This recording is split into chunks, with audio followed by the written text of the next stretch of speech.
Welcome to another episode of the Keep It or Change Cars podcast series. Today we've got two exceptional guests in studio. I'm Michael Pashut, and joining me, Wayne from Mazda Clearwater. Wayne, Hello, Mike. welcome. Always good to see you. Was. You're looking nice and warm Nice there. Nice and warm. And Adam Ford, a regular. And I don't want to say I'm Mr. Know-It-All, but I know it all, Adam. You truly do know it all. Welcome. Yeah, thank you, Mike. Great to be back again. And how's it, Wayne? Good to meet you here. Nice to meet Be you, fun Adam. today. Oh, that's right. This is the first time This you is two the guys are first time. together. Correct. It's amazing. We Correct. bring people together. This is what we love. Ford and Mazda in the same room again. Yeah. They got a Ford and a Mazda. For sure. So today, our first question comes from, I thought it was Sharon, but it's pronounced Sharon. And Sharon. she says she loves the name Keep It or Change Cars, and that is what her question is. She has a 2018 Audi A4 35 with only 47,000 kilos. Adam, I can see you already. You know the answer, yeah. All she wants to know is, does she keep it or does she sell it? She's worried that when it's out of the freeway plan, which happens to be end of June this year, she's going to have a problem. Starting with you, Wayne, your thoughts. You know, I went and looked. Obviously, you don't know where she's sitting budget-wise. You know, Sure. that sort of thing. And I mean, those kilos, that car is still new. And just her short question there, you can say she loves this car. Oh, for sure. She loves this car. So she'd want the next car to be the same car again. She'd obviously just want the replacement. I don't know if she's looked at what the replacement prices are on that car, but that's Scary. That's 750K 100%. that she's replacing there. Sure. So extending the plan, 750K. I know what I'd do. I absolutely know what I'd do. Before you tell us what you'll do, your thoughts. You see, I look at it from a mechanical point of view because obviously I fix cars for a living. Audis are great to drive. They're really, they look good. They're Great nice to drive, great to look at, great to sit in. Yeah. What but else? I'm not a great fan of the Audi, the A4s specifically when they get older. When they're young like this, you know, Yeah. 35, 45,000 Ks, they're problem free. Agreed. But once it gets over that sort of 80,000 K mark, you know, they do tend to become expensive to maintain. So if Sharon likes the car, she must get one of those Audi extended warranties. But you've got to look at the costs involved there. The costs involved will be not too bad because the mileage is low. It's a low mileage vehicle, but age is obviously a little bit older. So have a look at what it costs. Otherwise, I normally recommend to any of my clients that drive these Audis, get rid of them before 100,000 Ks because they can become hellish expensive. They have problems with suspension. They have problems with gearboxes. Their engines, if they're not diesel or garbage, quite frankly, they're quite, hang on, I used the wrong word. They're crap. You know? This is uncensored. So Adam and me generally agree on everything, but I am a huge Audi fan. I think it's well known. The kilos, you touched on the kilos, super low. The beauty with the Audi is you can extend the original factory Audi freeway plan 10 years. So in her case, 2028 or 100,000. And for me, herein lies the beauty. She's done 5 years. Yep. 50, just under 50,000. In the next 5 years, she's going to do another 50,000. What do you think it will cost to extend that freeway plan at Audi for 5 years? Not beyond 100, because that gets expensive. Yeah. What do you think? Honestly, I can't give you an answer there. I don't know that pricing, but I don't think it's as bad as the BMW pricing or the Super Mercedes cheap. pricing. Super cheap. So, I mean, that is absolutely my answer, is extend that plan. Even if it's fairly expensive, extend it. What would you imagine, Adam? And I mean, I'm positively surprised. And let me not load it. You can extend the freeway plan or you can do a service plan. With a freeway plan, it's an extension of the warranty. That's everything It's covered. everything. Yes. With the service plan, it's just servicing costs. If something should break, not covered. What would you imagine the two costs are? You know, I would think she must probably be looking in the region of about 30,000 Rand for a freeway plan, ballparkish. But Close, 22? That's my guess, 22. So 22. that's actually, That is phenomenal. so when you That's look at that, really, I really would worth say, it. considering she doesn't do a lot of mileage. So like you say, in 5 years' time, when the vehicle will be 10 years old, she will have only just maybe hit 100,000. Correct. That's been the sort of problems may raise their ugly heads. True. But if you go out and buy that warranty for 22,000 Rand, everything's covered. Keep the car. Keep it. Absolutely. Don't change it. I look at it like this. Keep that car for 4 years. Why do I say 4 years? Because you sell it with a warranty. 100%. You're going to get beautiful price for it. If she should consider changing it in that 700,000 Rand price range, what are you thinking of? Audi fan, clearly. Really? So I'm gonna steer her in the same direction. I'm $100. not gonna try and change her mind there, because you know she's basically just gonna get into a new version of of a old vehicle. So that's why I didn't even consider saying replace your car, For sure. because everything fits in perfectly to clearly that's her car. For sure. That is a car, and you don't want to mess with that. When you ask Adam, you'll say anything but an Audi. Well, Mike, in this particular case, sure, if you're an Audi fan like you are and you like the brand, some people buy cars because they are brand, they're how do you call it? They're Brand conscious, brand loyal. Brand loyal is the word I'm looking for. That's changing, eh? Yeah, so they'll stick with the Audi. That's cool. But if you look around to see what other options are, there's so many great options. You go and buy something like a Mazda, and you're going to get stylish, you're going to get reliability, and you're going to get longevity. Where you can buy a car like that comes out of Japan, and you can keep it for 20 years if you want. Looking to buy a new or used car? Visit changecars.co.za. Our next question is from Gemotso. He's 68 years old. He's got a 2020 Prado, the new spec, the 2.8, with only 38,000 kilos. His question is, he wants to know what is his final retirement car. Now, firstly, he's obviously a very hard worker because he's pushed 3 years past 65. Adam, are you going to push past 65? I hope so. And you can't think that far in advance. No, that's a long way away. That's So okay. for me, very easy question to answer. 2020, Toyota Prado, 38,000 kilos. What is his final retirement car? Your answer. Well, there's a number of things to consider here. These cars are generally, this diesel motor is pretty reliable. They've got, from what I've seen and heard, diesel particulate filter. I don't know if you've heard this, a little bit of high oil usage, but they're generally very reliable. Your biggest concern for him, wouldn't be reliability, in my opinion. This would be theft, in my 100%. And at that age, are you wanting to stress about your car? That's a great car. I mean, that car will serve him for many, many years. He can retire in that car comfortably. Well, that was my thought. Personally, I'm saying this is your retirement car. 3 years old, it's new. Kilos under 40,000, it's new. And again, I say it respectfully. 68, he's going to drive another 10, 12 years. Will this car last 12 years? All day, every day. The theft component, I do believe, is real. But is it the same on a Prado and a Fortuner, Adam? Yeah, it is. A lot of Prados are getting stolen, Land Cruisers, all of the vehicles, especially now with the cars with keyless entry in them. So if you've got a keyless entry car, you need to get yourself a Faraday bag. Wow. It's a little bag you can buy online. Even Toyota dealers will sell them to you, or must probably even give it to you, I think, when you buy the new cars nowadays. And you put your key in there, and that's an RFID bag, so no signal can go in and go out. Right. So somebody can't... they can walk next to you with a laptop if you don't have that bag, and the laptop will pick up so that signal because that Wow. key is always looking for a receiver, and then it finds the receiver. The guy's got the laptop bag. You don't even know he's standing next to you. That signal now gets boosted out to some guy standing next to the car. They open the door because they think the car is the keys. The guy outside's got a receiver, Okay. and when he stands next to the car, opens the door, presses the button, drives the car away. You come out. How did they steal it? So if you're going to have a vehicle like that with these keyless entries, and you've got a high risk car, definitely get yourself one of those, or you go and fit like an aftermarket button that stops, hidden button or a mobilizer of sort to stop that. But With a ghost system, something like that, go and do that. But you know what is back incredible? to his question though, is this his retirement car? Hell yeah, Absolutely. definitely. Yeah. It is the latest shape. When I say the Prado came out in 2010, but obviously had a couple of Doesn't facelifts. matter if it's the latest shape. Look at the old ones, the old 3.4s. People are still driving those things For around. Nobody sure, for gives a sure. damn. But this I mean, is his that car's- retirement car. But just interesting, we're talking about theft. I mean, you're in the trade. We know hundreds. It's not arrogance. We know hundreds of people. I cannot tell you of a single private person that I know who's had a vehicle stolen. Do you know anybody in living memory that's had their vehicle stolen? Well, Personally? Unfortunately, yes. I have loads of people that I know of that have had their cars stolen. Plenty cars.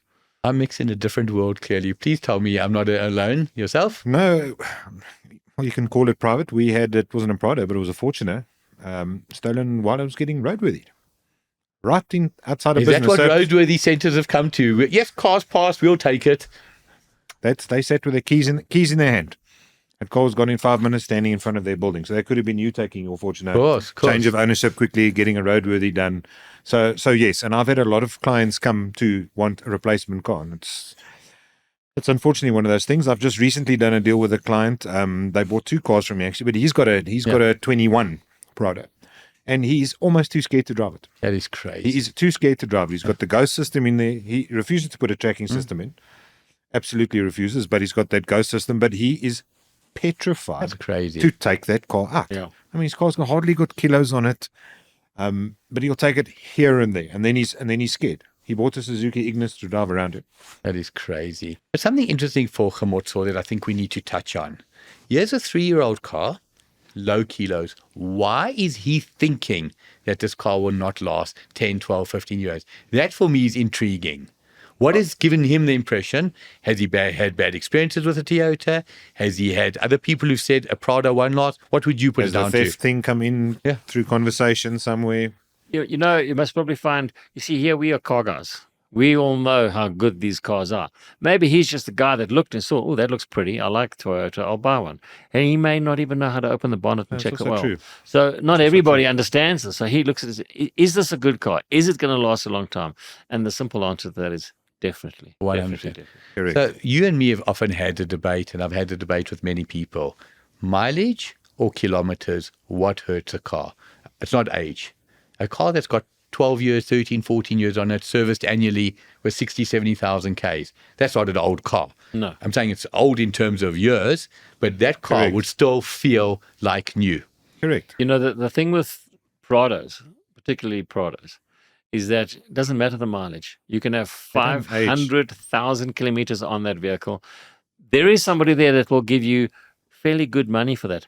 And that's the unicorn of cars, because if you look at other brands, like any other brand with 500,000 Ks on it, people they don't even want to Wouldn't go even and touch look it. at it. It could be like immaculate, full service history, serviced every 500 kilometers.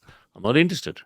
But Oh, any it's a Toyota- Prado. but- Hang on, 500,000. Oh, I got another 500 on it. But It's fine. any Toyota product, and it's crazy. It can be an Avanza in your entry-level stuff. It can be a Corolla. It can be a Prado, Hilux, Fortuner. What is it about the brand perception of the Toyota product that 500,000 Ks? Well, of course, it's high mileage.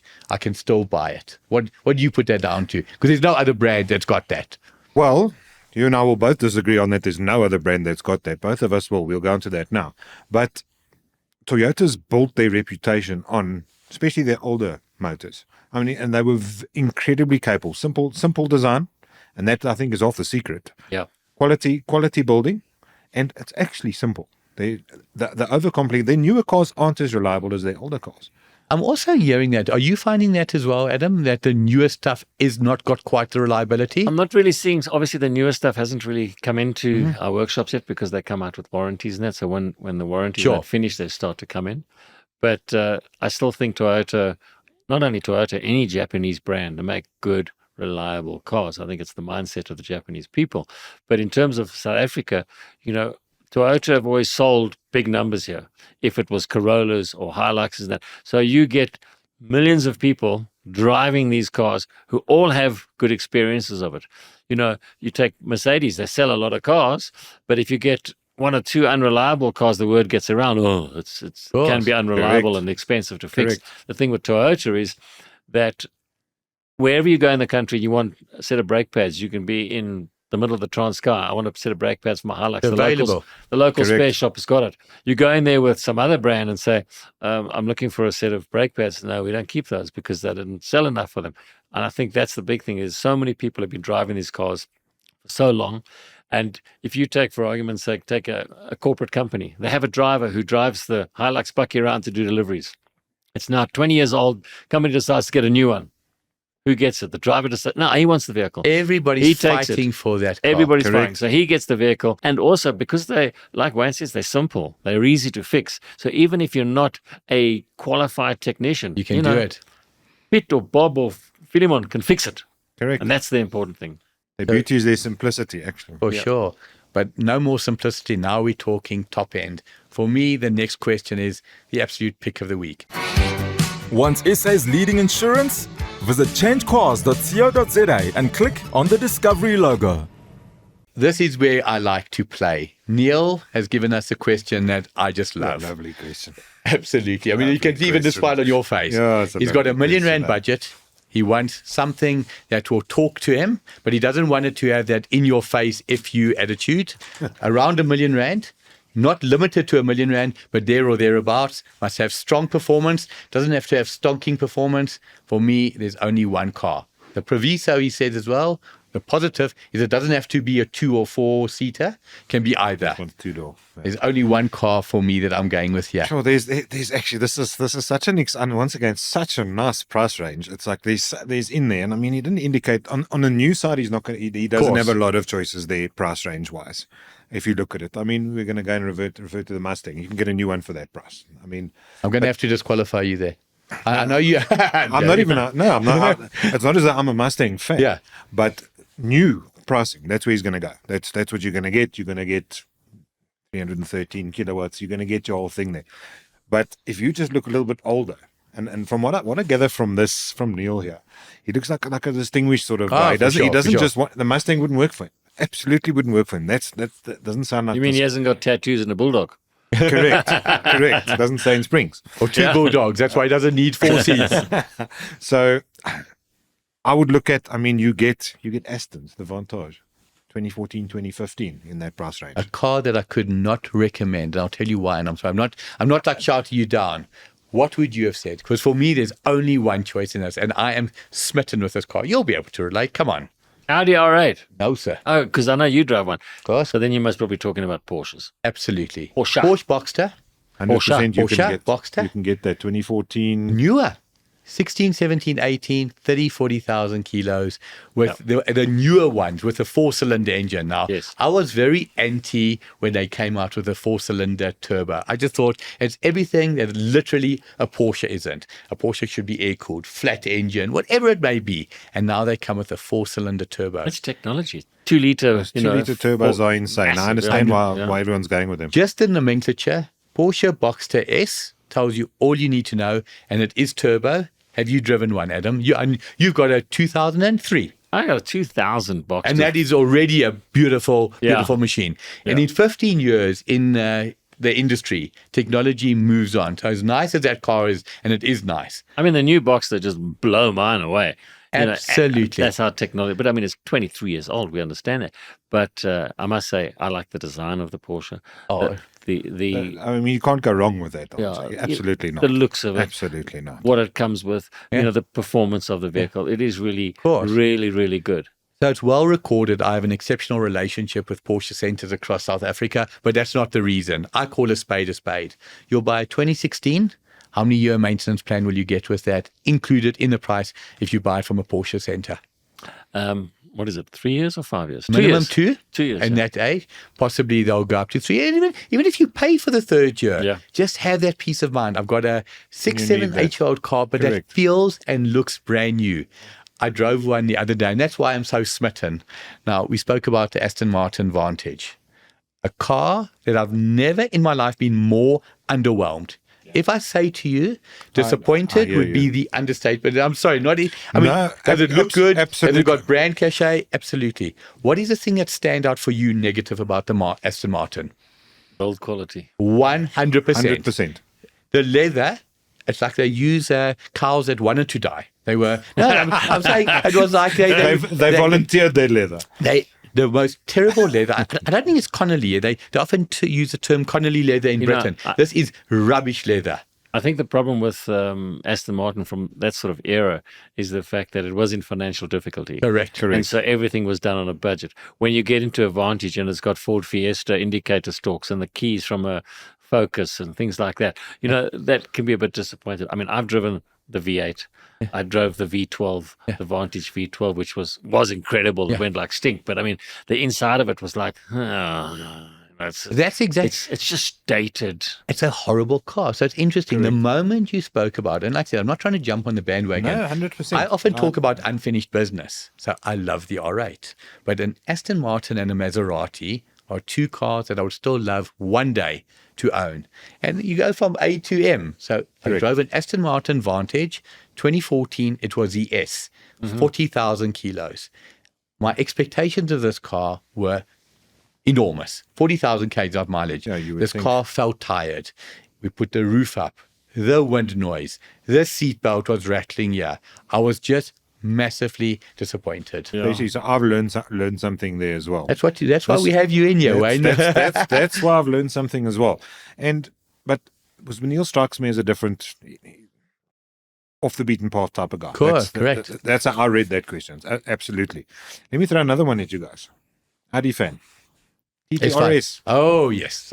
Yeah. So there's one of the really good Audis. That 5-cylinder motor is It's a phenomenal And that's 2.5 litre, correct? 2.5, correct. And I mean, there's been a couple of different TTRSs. The latest incarnation, what is that? 1.2, 1.3 new, or a little bit more? Somewhere around that region, yes. Yeah.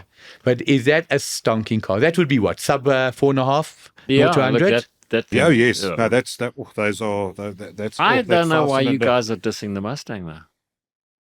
Who makes the Mustang again? The Ford. The Ford Motor Company. Let me tell you why I don't diss the Mustang. And I've always been a great fan of the Mustang. Nothing to do with the name. What I like about the Mustang here is that it's an affordable classic car.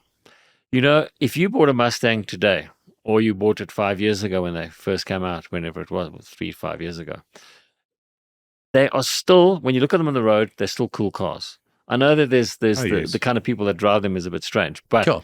in 20 years' time, that'll still be a cool car. I think it'll be a cooler car in 20 years' time. Absolutely will. It's not- Typically Mustang. Yeah, No, so you go and typically buy, Mustang. let's say for argument's sake, you go and buy a hot 135 BMW or a Mustang. The guys are going to laugh at you about the Mustang, but in 15, 20 years' time, you got a Mustang. Hey, that's still cool. You go to the car shows with it. People will still look, hey, this is nice. You And got a BMW, it's like, okay, is that thing still going? You know, do you really care about it? You know, there's another one and the shape changed and he's got new grills now and the whole face is changed and everything. But the Mustangs, it's always been an iconic car from when they first came out in, when was it, 66, somewhere around there, to now. They're still iconic cars. One thing about the 100%. Mustang, and there's certain cars I always say, you don't buy a Ford Mustang. A Mustang is a Mustang. It's a An Mustang. R8 is an R8. Correct. An M3 is an M3. A Yeah. GTI. You don't drive a Golf GTI. Yeah. Okay. What would that be new? Do you know? I mean, you would under 800. No. So 1.2, I think, for a The Mustang. 1.2. 5 but litre dealers are V8, doing. yeah. You'll at a bar. You in. You 100% in. Yeah. You will have choice in color. Choice. You absolutely will.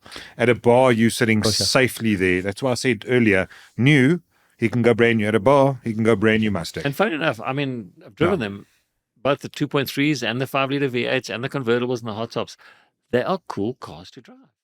You know, they do. I remember when they first came out with them, and I got one of the first test cars that came around. There wasn't many of them around. The amount of people that looked. Really? I went to the launch in Cape Town when Ford launched it, and we were driving around, and the people down there we got pulled off the road. That is Myself and my incredible. driving were pulled off the road. They want to see this absolutely. car. Wow. We had, you know when a bucky goes past you, you know, with 20 oaks on the back, and they're all shouting, Sure. stop. We stopped on the side of the road. 20 oaks climbed off the back of the bucky, Wow. boulders, whatever. Check out the Mustang, lekker boot. It's nice, you know. Beautiful. Yeah. Now, something interesting That is the Mustang draw. Huh? for me. What is the one negative that people know about a convertible? Scut or shake. Yeah. How many cars have you driven that has got zero scut or shake? Where there's absolute zero. Oh, I can't remember driving a convertible that doesn't have that. Audi R8, I give you my word. When I say zero, there is nothing. So they call it, I think, torsional rigidity. Yes. There is nothing whatsoever. Certain cars you can drive and you look at those pillars and they're physically moving. My Alpha Spider, when I drive, I can see my pillars moving. I feel like I'm shaking my head. But Audi A5? Wrong person. Audi Yeah, wrong A5? person to ask me about that, yeah. What would you say of the Audi A5? A nice A5. four-seater? I don't know. To me, the A5 has always been a car that I think looks great with somebody else driving. That's a When lovely it first came out, it was, oh, that's quite cool. Now it's just, meh. And you know where this comes from? This comes from having attempted a few times to trade them in. Nobody wants him. Except Neil. I won't Neil even mention the A7. No. I mean, Yet there's again, Audi's nice to look ugliest at. car, the Audi A7. I think, you know, that back design of it, I think they tried to recreate the early Audi, was it 100 or 80 or something correct, that had correct, that correct. funny The fast, 80 funny had that fastback kind fastback of. type of. It didn't work in the 80s and it doesn't work now. But now something interesting you talk about not working. So again, I say it again and again, huge Audi fan. The Audi that I aspire to, Audi RS6. Have you seen He overseas? took the words out of my mouth because he could get one. He could get 100. one in his price range. 100%. Obviously, not a convertible. brand new? Not a convertible. But have you seen what they've done with the RS6 overseas now? They're making it in a sedan. You've taken a car that is iconic. Yeah. That's got everything. That's even a talking point. Oh, my word, you bought a station wagon. No, I bought an Avant, and now they've made it in a sedan. Have a look on it. Have a look at it on the internet. In my opinion, not an appealing car. Not unappealing, but it doesn't have the same Now, that appeal. Avant is just... If you, in any way, shape or form, are a car guy, you will look at that car. You will look at it when it drives past you. It is just, there's something that pulls you there. It's like, but I can take my whole family to Harties on a Sunday. The dogs, peacefully. everybody. Yeah. The dogs. I got a big boot. I can go on holiday. And then if I feel like after I've dropped my family at home and I feel like actually putting that car on a track, I'll actually do okay on the track. So when you say you go to Harties on a Sunday, drop your family at home at 9:30, and then you go to the track. No, they must go for early breakfast, and then it's like, sure, guys, I just need to. Car needs a service on. Interesting topic about hot station wagons, estates, Avants, whatever you want to call them. Who started it all? Audi. It was the RS2. No. A Volvo. Remember the Volvo 850? That's that right. brick. And then they had they You're used right. to race them in Beautiful. Scandinavia, and then they went over and they I think they 850R. it was the British BRCC or something they call it, and it just hammered everybody. That 5-cylinder. I remember we got them out here, and there was the R version of That it. yellow. Yeah, that was cool. That was really cool. I'd still drive one now. I would absolutely if I had the child. And I still, it's still a good looking you car. see guys now, overseas who've got cars, talking about cars that sort of don't really age. Something like that. You see one of those on the road, you just admire it, don't you? It's like, Correct. it's an ugly as sin. For but sure. Cool car. Need advice? Visit changecars.co.za and click on the Keep It or Change Cars tab. To end the show, what is a classic for you in terms of age? What if I say to you, classics are not from the 40s, 50s, or 60s? I mean, they obviously are classics, but what is age for you in terms of a classic? Anything from when I was born in the 70s is to me already 100% a classic car, but 80s are already too. Yeah. Yourself, Adam? So I can tell you where you can work it from. When you were 15, what was the year? So roughly when you were 15, what was the year? Because those were the cars that we looked at when we were young boys. 100%. We were 15, 16. We couldn't drive That's yet. spot on. We wanted to drive. So when we were 15, what was the era? What an interesting Those were the cool cars. What an interesting perception, because that's exactly what it is. When you're 8, 9, 10, you don't really understand. So for me, 1988 is when I was 15 for the first time. Yeah. Yeah. But in terms of pure classic in South Africa, it's 25 years. Yeah. Am I correct? I mean, there's no I'm up definitive. for correction, I Some don't people know. say 20 years, but 25 years is accepted. Oh, that's 1998, 90s cars. okay? You're talking about these Volvos, 1994. Yes. So what is interesting for me is I go to a lot of car shows, and I always think, wow, there's going to be less and less classics. No, sir. There's more and There's more actually classics. more. Ford Tracers, Yes. Ford Meteors, Golf 1s, Golf 2 GTIs. Those are properly, officially classics. And what you don't see much of is the 40s and 50s cars, because they've gone by the way now. Nobody wants them because they drive so slow, the brakes are rubbish. So when from the 70s, when we started to get things like disc brakes and 5-speed gearboxes And quality Audis. and okay, those gotta make it him makes laugh. it drivable. It's like I have a 1975 MGB rubber bumper one. do Everybody you says, actually have one? yes, I do. So everybody says, oh no, you got to have the one with the chrome bumper. No, in 1975 I was 13, And this was the car. and those amazing. were cool. And then they brought out this rubber bumper. Wow, everybody had these chrome bumpers. I like the rubber bumper. That's what I got. I think it's You a go. cool car. But that's just me. Everybody else says that's rubbish. So on behalf of Audi South Africa, we would like to say thank you for being on the show, Adam. It's a It's pleasure been once absolutely again. lovely having you here. A world of knowledge, Wayne. Thank you, guys. Lovely having you back. And for our viewers, we'll be having both of you again. A lovely afternoon I to you look guys. forward to it. We've come to the end of another episode of the Keep It or Change Cars podcast. If you have a question you'd like us to answer, please email us podcast@changecars.co.za, and our experts that we have in every week will answer it. This show is about you. You got a question? That's what we're here to answer. Visit changecars.co.za, see the quality dealerships we work with, looking for a new car, used car, boat, caravan, you name it, we've got it. For South Africa's best motoring content, catch all things motoring on DSTV channel 189 and on YouTube. New episodes every week.